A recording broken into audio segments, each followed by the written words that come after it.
ನಮಸ್ಕಾರ ಸ್ನೇಹಿತರೆ. ಮಕ್ಕಳಿಗೆ ದೋಸೆ ಇಡ್ಲಿ ತಿಂದು ಬೇಜಾರಾದಾಗ, ದೊಡ್ಡವ್ರಿಗೂ ಕೆಲವೊಂದು ಸಲ ಟಿಫನ್ ತಿಂದು ಬೇಜಾರಾದಾಗ ಈ ಥರ ನೀವು ರೇಷ್ಮೆ ಪರೋಟನ ಒಂದು ಸಲ ಟ್ರೈ ಮಾಡಿದರೆ ಖಂಡಿತವಾಗ್ಲೂ ಮಸ್ಟ್ ಆ್ಯಂಡ್ ಟ್ರೈ ಅಂತಲೇ ಹೇಳ್ಬೋದು. ತುಂಬ ಕ್ವಿಕ್ಕಾಗಿ ಮಾಡ್ಬೋದು. ಬನ್ನಿ ನೋಡೋಣ ಹೇಗೆ ಮಾಡೋದು ಅಂತ.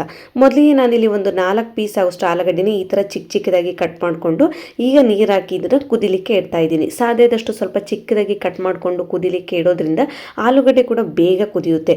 ಸೊ ನೀವು ಇಡಿಯಾಗಿರುವಂಥ ಆಲೂಗಡ್ಡೆನ ಹಾಕೋದಾದರೆ ಕುಕ್ಕರಲ್ಲಿ ಕೂಡ ಒಂದು 2-3 ವಿಸಿಲ್ಗೆ ನೀವು ಆಲೂಗಡ್ಡೆಯನ್ನು ಕುದಿಸ್ಕೊಳ್ಬೋದು.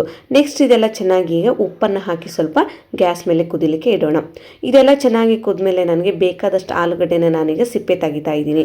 ಸೊ ಖಂಡಿತವಾಗ್ಲೂ ಸ್ನೇಹಿತರೆ, ಕೆಲವೊಂದು ಸಲ ಟಿಫನ್ ಮಾಡೋಕ್ಕೆ ಬೇಜಾರಾದಾಗ ಮಕ್ಕಳಿಗೆ ಈ ಥರ ನೀವು ರೇಷ್ಮೆ ಪರೋಟನ ಮಾಡಿಕೊಟ್ರೆ ತುಂಬಾ ಸಾಫ್ಟಾಗಿರುತ್ತೆ. ಮಕ್ಕಳಿಗೆ ಲಂಚ್ ಬಾಕ್ಸ್ ಕೂಡ ನೀವು ಪ್ಯಾಕ್ ಮಾಡಿ ಕೂಡ ಕಟ್ಬೋದು. ಅಂದರೆ ಎಷ್ಟೇ ಸಂಜೆ ಹೊತ್ತು ಇಟ್ಟರೂ ಕೂಡ ನೀವು ಯಾವುದೇ ರೀತಿ ಇದು ಗಟ್ಟಿ ಆಗೋದಿಲ್ಲ, ತುಂಬ ಸಾಫ್ಟಾಗಿರುತ್ತೆ. ನಾವು ಆಲೂಗಡ್ಡೆ ಹಾಕೋದ್ರಿಂದ ಯಾವುದೇ ರೀತಿ ನಮಗೆ ರೋಸ್ಟ್ ಅನಿಸೋದಿಲ್ಲ. ಸೊ ಈಗ ನಾನು ಫೈನಲಾಗಿ ಎಲ್ಲ ಆಲೂಗಡ್ಡೆನ ಸಿಪ್ಪೆ ತೆಗೆದು ನನಗೆ ಬೇಕಾದಷ್ಟು ಆಲೂಗಡ್ಡೆನ ಮಾತ್ರ ನಾನೀಗ ಒಂದು ಮಿಕ್ಸಿಂಗ್ ಬೌಲ್ಗೆ ಹಾಕ್ಕೊಳ್ತಾ ಇದ್ದೀನಿ. ಸೊ ನಿಮ್ಗೆ ಎಷ್ಟು ಬೇಕೋ ಅಷ್ಟು ನೀವು ಹಾಕ್ಕೊಳ್ಬೋದು. ಬಟ್ ನಾನು ಇನ್ನೊಂದು ರೆಸಿಪಿ ಬೇಕಿತ್ತು, ಆಲೂಗಡ್ಡೆ, ಆ ಕಾರಣಕ್ಕಾಗಿ ಸ್ವಲ್ಪ ಜಾಸ್ತಿನೇ ಸ್ನ್ಯಾಕ್ಸ್ಗೆ ಅಂತೇಳಿ ಕುದಿಸ್ಕೊಂಡಿದ್ದೆ. ಈಗ ಒಂದು ಮಿಕ್ಸಿಂಗ್ ಬೌಲ್ನ ತೊಗೊಳ್ಳಿ. ನಾನಿಲ್ಲಿ ಅರ್ಧ ಕಪ್ ಆಗೋಷ್ಟು ಮೈದಾ ಹಿಟ್ಟಿಗೆ ಒಂದು 4 ಪೀಸ್ ಆಗೋಷ್ಟು ಆಲೂಗಡ್ಡೆನ ತೊಗೊಳ್ತಾ ಇದ್ದೀನಿ. ನಿಮ್ಗೇನಾದರೂ ಸ್ಮ್ಯಾಶ್ ಮಾಡಲಿಕ್ಕೆ ಆಗಲ್ಲ ಅನ್ನೋರು ಇದನ್ನು ಆಲೂಗಡ್ಡೆನ ಚೆನ್ನಾಗಿ ಕುದಿಸಿರುವಂಥ ಆಲೂಗಡ್ಡೆನ ನೀವು ತುರಿದ್ಕೊಳ್ಬೇಕಾಗುತ್ತೆ. ತುರಿಯುವಷ್ಟು ಟೈಮ್ ಇಲ್ಲ ಅನ್ನೋರು ಸ್ಮ್ಯಾಶ್ ಕೂಡ ಮಾಡ್ಬೋದು. 2ರಲ್ಲಿ 1 ಮಾಡಬೇಕು. ಸ್ಮ್ಯಾಶ್ ಮಾಡೋದಾದರೆ ಯಾವುದೇ ರೀತಿ ಒಂದು ಆಲೂಗಡ್ಡೆ ಕೂಡ ಗಟ್ಟಿ ಪೀಸ್ ಥರ ಇರಬಾರ್ದು. ಅಷ್ಟು ಸಾಫ್ಟಾಗಿ ನೀವು ಚೆನ್ನಾಗಿ ಸ್ಮ್ಯಾಶ್ ಮಾಡಿದರೆ ನಮಗೆ ಲತ್ತಿಸುವಾಗ ಯಾವುದೇ ರೀತಿ ಕಷ್ಟ ಅನಿಸೋದಿಲ್ಲ. ಇಲ್ಲಾಂದ್ರೆ ಏನು ಮಾಡೋಕ್ಕಾಗುತ್ತೆ, ಲತ್ತಿಸುವಾಗ ಆಲೂಗಡ್ಡೆ ಪೀಸ್ ಥರ ಬಂದರೆ ಅದು ಕಿತ್ತೋಗ್ಬಿಡುತ್ತೆ. ಸೊ ಆ ಕಾರಣಕ್ಕಾಗಿ ನೀವು ತುಂಬಾ ಸಾಫ್ಟಾಗಿ ಇದನ್ನು ಸ್ಮ್ಯಾಶ್ ಮಾಡ್ಕೊಳ್ಬೇಕು. ಇಲ್ಲಾಂದರೆ ನೀವು ತುರಿದ್ಕೊಂಡು ಕೂಡ ತೊಗೊಳ್ಬೋದು. ಈಗ ನಾನು ತುಂಬ ಸಾಫ್ಟಾಗಿ ಇದನ್ನು ಸ್ಮ್ಯಾಶರಿಂದ ಸ್ಮ್ಯಾಶ್ ಮಾಡ್ಕೊಂಡಿದ್ದೀನಿ. ಇಷ್ಟಾದರೆ ಸಾಕು. ಈಗ ಒಂದು ಜರಡಿನ ತೊಗೊಳ್ಳಿ.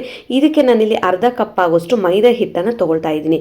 ನಾನಿಲ್ಲಿ ಕೇವಲ ಒಬ್ಬರಿಗೆ ಆಗೋಷ್ಟು ಮಾಡಿರೋದ್ರಿಂದ ಒಂದು 3-4 ರೇಷ್ಮೆ ಪರೋಟ ಮಾಡ್ತಾ ಇದ್ದೀನಿ. ಸೊ ಈಗ ನಾನು ಇದಕ್ಕೆ ನೀವೇನಾದರೂ 1 ಕಪ್ ತೊಗೊಂಡ್ರೆ ಒಂದು 8-10 ಪರೋಟನ ಮಾಡ್ಬೋದು.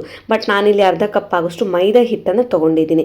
ಇದೆಲ್ಲ ಚೆನ್ನಾಗಿ ಜರಡಿ ಹಿಡ್ಕೊಂಡ್ಮೇಲೆ 1 ಟೇಬಲ್ ಸ್ಪೂನ್ ಆಗೋಷ್ಟು ರೆಡ್ ಚಿಲ್ಲಿ ಫ್ಲೇಕ್ಸನ್ನು ಹಾಕ್ಕೊಳ್ತಾ ಇದ್ದೀನಿ. ಬೇಡ ಅನ್ನೋರು ಸ್ಕಿಪ್ ಕೂಡ ಮಾಡ್ಕೊಳ್ಬೋದು. ಖಾರ ಸ್ವಲ್ಪ ಇದ್ದರೆ ಚೆನ್ನಾಗಿರುತ್ತೆ. ನೆಕ್ಸ್ಟ್ ನಾನಿಲ್ಲಿ ಚಿಕ್ಕದಾಗಿ ಕಟ್ ಮಾಡಿ ಇಟ್ಕೊಂಡಿರುವಂಥ ಕೊತ್ತಂಬರಿ ಸೊಪ್ಪನ್ನು ಹಾಕ್ಕೊಳ್ತಾ ಇದ್ದೀನಿ. ರುಚಿಗೆ ತಕ್ಕಷ್ಟು ಉಪ್ಪನ್ನು ಹಾಕೊಳ್ಳಿ. ಉಪ್ಪು ಸ್ವಲ್ಪ ಕಡಿಮೆ ಆದರೂ ನಡೆಯುತ್ತೆ, ಪರೋಟ ತುಂಬ ಟೇಸ್ಟಿಯಾಗಿರುತ್ತೆ. ಸ್ವಲ್ಪ ಕಸ್ತೂರಿ ಮೆಂತ್ಯನ ಕ್ರಷ್ ಮಾಡಿಕೊಂಡು ಹಾಕ್ಕೊಳ್ಳಿ. ಒಳ್ಳೆ ಫ್ಲೇವರ್ ಕೂಡ ನಿಮಗೆ ಕೊಡುತ್ತೆ. ನಂತರ ಅದಕ್ಕೆ 1 ಟೇಬಲ್ ಸ್ಪೂನ್ ಆಗೋಷ್ಟು ಜೀರಿಗೆಯನ್ನು ಹಾಕ್ಕೊಳ್ತಾ ಇದ್ದೀನಿ. ಯಾವುದೇ ಕಾರಣಕ್ಕೂ ಜೀರಿಗೆಯನ್ನು ಮಿಸ್ ಮಾಡದೆ ಹಾಕಿ. ಇದಿಷ್ಟು ಇಂಗ್ರೀಡಿಯೆಂಟ್ಸ್ ಎಲ್ಲ ಹಾಕಿ ಚೆನ್ನಾಗಿ ಈಗ ನಾದ್ಕೊಳ್ಬೇಕು. ಮೇನ್ ಪ್ರೋಸೆಸ್ ಅಂದರೆ ಇದು ಸ್ನೇಹಿತರೆ. ನೀವು ಎಷ್ಟು ಚೆನ್ನಾಗಿ ಪರೋಟನ ಹಿಟ್ಟನ್ನು ನಾದ್ಕೊಳ್ತೀರೋ ಅಷ್ಟು ಸಾಫ್ಟಾಗಿ ನಿಮಗೆ ಈ ರೇಷ್ಮೆ ಪರೋಟ ಕೂಡ ರೆಡಿಯಾಗುತ್ತೆ. ಯಾವುದೇ ಕಾರಣಕ್ಕೂ ಆಲೂಗಡ್ಡೆ ಪೀಸ್ ಥರ ಬರಬಾರ್ದು. ತುಂಬ ಚೆನ್ನಾಗಿ ಸ್ವಲ್ಪ ಟೈಮ್ ಕೊಟ್ಟು ನಾದ್ಕೊಳ್ಬೇಕು. ನೀವು ಮತ್ತೆ ಎಣ್ಣೆ ಹಾಕೋದಾಗಲಿ ನೀರು ಹಾಕೋದಾಗಲಿ ಖಂಡಿತವಾಗ್ಲೂ ಮಾಡಬೇಡಿ. ಯಾಕೆಂದರೆ ನಾವು ಆಲ್ರೆಡಿ ಕುದಿಸಿರುವಂಥ ಆಲೂಗಡ್ಡೆನ ಹಾಕೋದ್ರಿಂದ ಯಾವುದೇ ರೀತಿ ನೀರನ್ನು ಆ್ಯಡ್ ಮಾಡದೆ ತುಂಬಾ ನೀವು ಕೈಯಿಂದನೇ ಚೆನ್ನಾಗಿ ನಾದ್ಕೊಳ್ಬೇಕು. ನೋಡಿ, ನನಗೆ ಯಾವುದೇ ರೀತಿ ನೀರನ್ನು ಆ್ಯಡ್ ಮಾಡಿಲ್ಲ. ಕಂಪ್ಲೀಟಾಗಿ ಕುದಿಸಿರುವಂಥ ಆಲೂಗಡ್ಡೆಯಲ್ಲಿ ನಾನು ಹಿಟ್ಟನ್ನು ನಾದ್ಕೊಳ್ತಾ ಇದ್ದೀನಿ. ಈ ಥರ ನೀವು ಹಿಟ್ಟನ್ನು ನಾದ್ಕೊಳ್ಬೇಕು. ಇದಕ್ಕೆ ನೀವು ಬೆಳಗ್ಗೆ ಬ್ರೇಕ್ಫಾಸ್ಟ್ಗೆ ಕ್ವಿಕ್ಕಾಗಿ ಮಾಡ್ಬೇಕು ಅಂದ್ಕೊಂಡಾಗ ಸಿಂಪಲಾಗಿ ಯಾವುದಾದ್ರೂ ಪಲ್ಯ ಮಾಡಿದಾಗ ಈ ಪಲ್ಯ ಜೊತೆ ಒಂದು ಒಳ್ಳೆ ಕಾಂಬಿನೇಷನ್ ಆಗಿ ರೇಷ್ಮೆ ಪರೋಟ ನೀವು ಮಾಡ್ಬೋದು. ಫೈನಲ್ ಆಗಿ ನನಗೆ ಯಾವುದೇ ರೀತಿ ನೀರನ್ನು ಆ್ಯಡ್ ಮಾಡಿಲ್ಲ, ಎಣ್ಣೆಯನ್ನು ಆ್ಯಡ್ ಮಾಡಿಲ್ಲ. ಸಿಂಪಲಾಗಿ ಈ ಥರ ಸಾಫ್ಟಾಗಿ ನಾದ್ಕೊಳ್ತಾ ಇದ್ದೀನಿ. ನಿಮಗೆ ಟೈಮ್ ಇದ್ದರೆ ಒಂದು 10 ನಿಮಿಷ ನೆನೆಸಿ, ಇಲ್ಲಾಂದರೆ ಕ್ವಿಕ್ಕಾಗಿ ನೀವು ಇಂದರೆ ಮಾಡ್ಬೋದು. ಬಟ್ ನಾನಿಲ್ಲಿ ಒಂದು 10 ನಿಮಿಷ ಚೆನ್ನಾಗಿ ಹಿಟ್ಟನ್ನು ನೆನೆಸಿದ್ದೀನಿ. ಜಾಸ್ತಿ ಹೊತ್ತು ನೆನೆಸಬೇಕು ಅಂತ ಏನಿಲ್ಲ. ಒಂದು 10 ನಿಮಿಷ ತವ ಕಾಯೋಷ್ಟಿಗೆ ನೀವು ಚೆನ್ನಾಗಿ ಹಿಟ್ಟನ್ನು ನೆನೆಸ್ಬೋದು. ಈಗ ನಾನು ಒಂದು ಉಂಡೆಯನ್ನು ಮಾಡ್ಕೊಂಡಿದ್ದೀನಿ.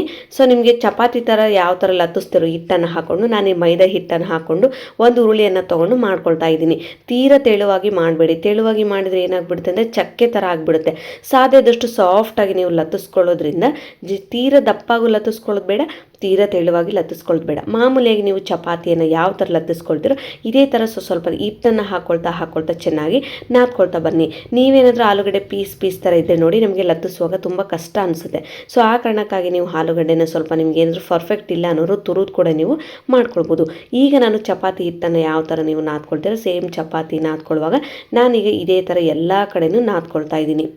ಖಂಡಿತವಾಗ್ಲೂ ಸ್ನೇಹಿತರೆ, ನೀವೇನಾದರೂ ಮಕ್ಕಳಿಗೆ ಕ್ವಿಕ್ಕಾಗಿ ಲಂಚ್ ಬಾಕ್ಸ್ನ ಪ್ರಿಪೇರ್ ಮಾಡಬೇಕು ಅಂದ್ಕೊಂಡಿದ್ರೆ ಈ ರೇಷ್ಮೆ ರೇಷ್ಮೆ ಪರೋಟ ನೀವು ಟ್ರೈ ಮಾಡಿದೆ ನಿಜ ಆದರೆ ಖಂಡಿತವಾಗ್ಲೂ ಈ ರೇಷ್ಮೆ ಪರೋಟನ ಪದೇ ಪದೇ ಮಾಡ್ಕೊಂಡು ತಿಂತೀರ. ಅಷ್ಟು ಟೇಸ್ಟಾಗಿ ತುಂಬ ಕ್ವಿಕ್ಕಾಗಿ ಮಾಡ್ಬೋದು. ಫೈನಲ್ ಆಗಿ ಚಪಾತಿ ಯಾವ ಥರ ಇರುತ್ತೋ ಸೇಮ್ ಅದೇ ಸ್ಟ್ರಕ್ಚರ್ಗೆ ಅದೇ ರೌಂಡ್ ಶೇಪಲ್ಲಿ ನಾನೀಗ ಮಾಡ್ಕೊಂಡಿದ್ದೀನಿ.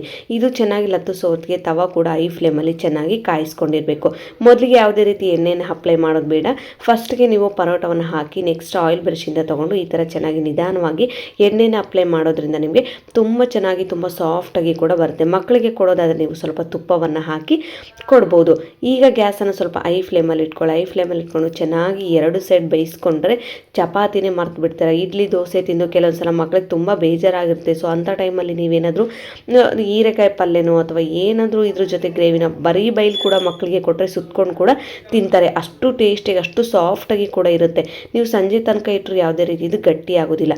ಫೈನಲ್ ಆಗಿ 2 ಸೈಡ್ ಕೂಡ ನಾನೀಗ ಚೆನ್ನಾಗಿ ಬೇಯಿಸ್ಕೊಂಡಿದ್ದೀನಿ. ಇಷ್ಟ ಆದರೆ ಸಾಕು ಸ್ನೇಹಿತರೆ. ಜಸ್ಟ್ ಒಂದು 10 ನಿಮಿಷದಲ್ಲಿ ನಿಮಗೆ ಈ ರೇಷ್ಮೆ ಪರೋಟ ಕೂಡ ರೆಡಿ ಆಗುತ್ತೆ. ನೀವೇನಾದರೂ ಟ್ರೈ ಮಾಡಿಲ್ಲ ಅಂದರೆ ಖಂಡಿತವಾಗ್ಲೂ ಒಂದು ಸಲ ಟ್ರೈ ಮಾಡಿದರೆ ನನಗೆ ಕಾಮೆಂಟ್ ಮೂಲಕ ಹೇಗೆ ಬಂತು ಅಂತ ನಮ್ಮ ಫೀಡ್ಬ್ಯಾಕ್ ಕೂಡ ನನಗೆ ತಿಳಿಸಿ. ಹೇಳಿದ್ನಲ್ವ, ನಾನು ಅರ್ಧ ಕಪ್ ಮೈದಾ ಹಿಟ್ಟಿಂದ ಒಂದು 4 ರಿಂದ 5 ಪರೋಟನ ಮಾಡಿದೆ. ನೀವೇನಾದರೂ ಒಂದು 10 ಪರೋಟ ಮಾಡಬೇಕು ಅಂದ್ಕೊಂಡಿದ್ರೆ 1 ಕಪ್ ಆಗೋಷ್ಟು ಮೈದಾ ಹಿಟ್ಟನ್ನು ಒಂದು 6 ರಿಂದ 7 ಪೀಸ್ ಆಲೂಗಡ್ಡೆ ಹಾಕಿದರೆ ಒಂದು 8 ರಿಂದ 10 ಪೀಸ್ 10 ರೇಷ್ಮೆ ಪರೋಟನ ಮಾಡ್ಬೋದು. ಫೈನಲ್ ಆಗಿ ನಾನೀಗ ರೇಷ್ಮೆ ಪರೋಟನ ಉಳಿದಂಥ ಹಿಟ್ಟಿನಿಂದ ಕೂಡ ಇದೇ ಥರ ಸಾಫ್ಟಾಗಿ ಲತ್ತಿಸ್ಕೊಂಡು ಬೇಯಿಸ್ಕೊಂಡಿದ್ದೀನಿ. ಈಗ ನಾನೀಗ ಒಂದು ಪರೋಟನ ನಿಮಗೆ ತೋರಿಸ್ತೀನಿ. ನಾವು ಯಾವ ಥರ ಸುತ್ತೀವೋ ಯಾವ ಥರ ಮಡಿಸ್ತೀವೋ ಅದೇ ಥರ ನಮಗೆ ಈಗ ರೇಷ್ಮೆ ಪರೋಟ ಕೂಡ ರೆಡಿಯಾಗಿದೆ. ಖಂಡಿತವಾಗ್ಲೂ ನೀವೇನಾದರೂ ಇನ್ನೂ ನನ್ನ ಚಾನಲ್ಗೆ ಸಬ್ಸ್ಕ್ರೈಬ್ ಮಾಡಿಲ್ಲ ಅಂದರೆ ಲೈಕ್ ಮಾಡಿ, ಶೇರ್ ಮಾಡಿ ಹಾಗೂ ಸಬ್ಸ್ಕ್ರೈಬ್ ಮಾಡೋದನ್ನು ಮಾತ್ರ ಮರಿಬೇಡಿ. ಸಿಗೋಣ ಮುಂದಿನ ವೀಡಿಯೋದಲ್ಲಿ. ಧನ್ಯವಾದಗಳು.